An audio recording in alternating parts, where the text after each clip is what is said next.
দেখুন, জেনুইন যারা ভোটার আছে, ভোটারদের যদি নাম বাদ দেওয়া হয়, আমরা কিন্তু এই নির্বাচন কমিশনের বিরুদ্ধে যতদূর আন্দোলন করতে হয় আমরা করব, এবং শেষ দেখা কিন্তু আমরা দেখে যাবো।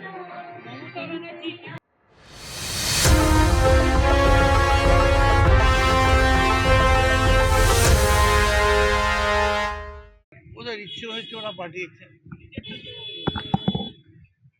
যে যত বেশি ভয় পাবে সে তত বেশি শীতের কম্বল গায়ে আরো বেশি জড়াবে। তৃণমূলের কর্মীরা যার যার জায়গায় আছে, আর আজকে কোর্টের রায় প্রমাণ করে দিল যে দুর্নীতিটা কোন পর্যায়ে হয়েছিল, এবং এত কিছু কোনো কিছুই হতো না যদি না প্রথমেই বিজেপি সব কিছু চেপে গিয়ে। আমার মনে হয় আজকের এই রায়ের পরে বিজেপির পদত্যাগ করা উচিত।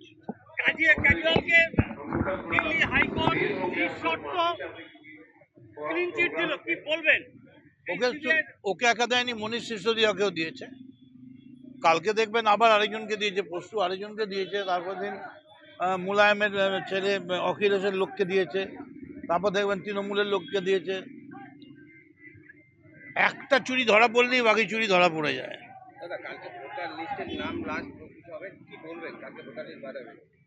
আজকে রাতটা পেরোক, কাল সকালে।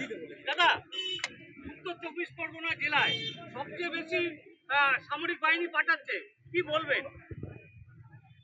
ये मान लिया है बीजेपी कि जो जाएगा में सबसे ज्यादा ताकत है तृणमूल का, उधर में ज्यादा सोल्जर भेजना है। लेकिन उसको एक ख्याल नहीं है कि बंगाल में कहीं भी जाएगा हो, वहाँ एक ही ताकत है, वो है ममता बनर्जी का ताकत।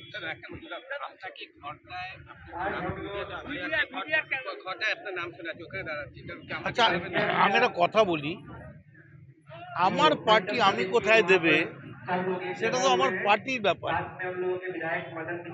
আমি কেন বলতে যাব?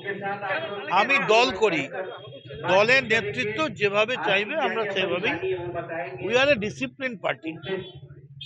এই যে কামারহাটিতে এসেছিলাম, কে পাঠিয়েছিল? পার্টি তো পাঠিয়েছিল।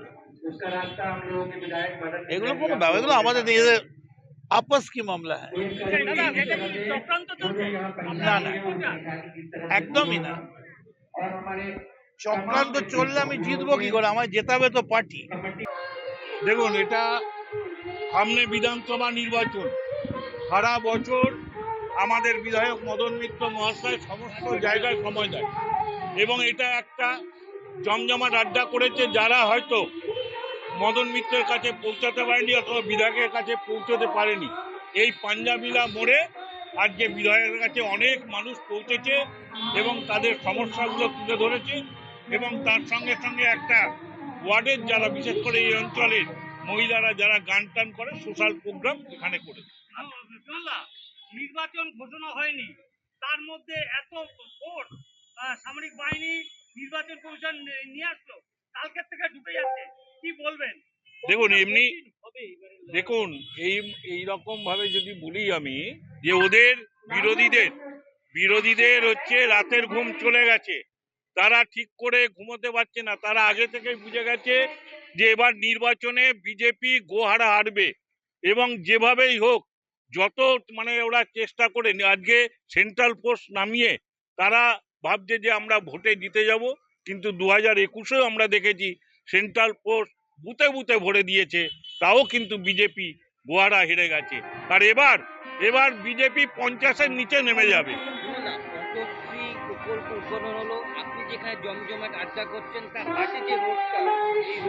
শুনুন, এটা একটা তো ভাগাড়, এটা হচ্ছে ভাগাড় এরিয়া, এবং এখানে এটা শুধু কামারহাটি পৌরসভা না, এটা পানিহাটি পৌরসভা আছে, এবং সারা পৌরসভার মাল এখানে এসে পড়ছে, এবং প্রতিদিনই আমরা পরিষ্কার করছি। কিন্তু পরিষ্কার করাতে তারপরে আবার সেই একটা রাস্তাঘাট তো যা হওয়ার হয়েছে, আর যেগুলো দেখছেন ওটা পানিহাটি পৌরসভার। ওটা হ্যাঁ হ্যাঁ, আমরা তো জানিয়েছি এবং আমার মনে হচ্ছে এবার তাড়াতাড়ি হয়ে যাবে, এটা কাজটা নির্বাচনের আগেই হয়ে যাবে। এই যে জুডিশিয়াল অফিসাররা যে ম্যাচিং করছে কাজ করছে, সেখানে উড়িষ্যা এবং ঝাড়খণ্ডের থেকে আনতে হলো, কি বলবেন? দেখুন এর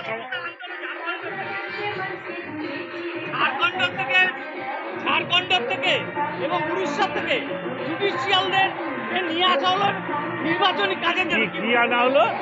জুডিশিয়াল অফিসারদেরকে, আইনের প্রাক্তন বিচারপতিদেরকে 400। শুনুন, যাদের নিয়ে আসলো বিজেপি, যাদেরই নিয়ে এসছে, ওরা এই টাইমে দেখবেন ঘুমের ওষুধ খেয়ে ঘুমিয়ে পড়বে। ঘুম পাড়ানি মাছি ছাড়া কিছু হবে না। এখানে যে আসবে অনেক লম্পঝম্প করবে, তারপরে ঘুমের ওষুধ খেয়ে ঘুমিয়ে পড়বে।